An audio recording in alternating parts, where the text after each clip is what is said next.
علماء النفس فسروا السعادة حالة كده على بعض،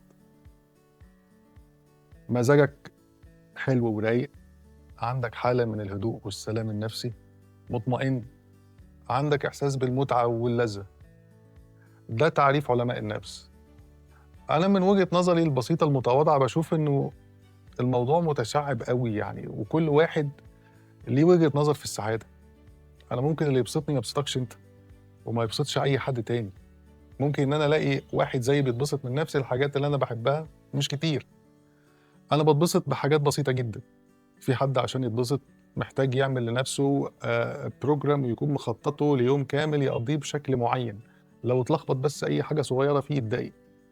في واحد بيشوف سعادته كلها في إن هو وسط عيلته وسط أولاده مبسوط ومش عايز أكتر من كده. في واحد بيشوف سعادته إن هو دايمًا يكون بيترقى في شغله. في واحد بيشوف سعادته في الفلوس. في واحد بيشوف سعادته إن هو بيجمّع حاجة هو بيحبها. في ناس بتحب تجمّع ساعات، في ناس تحب تجمّع عربيات. كل واحد بيشوف السعادة بالطريقة اللي تناسبه.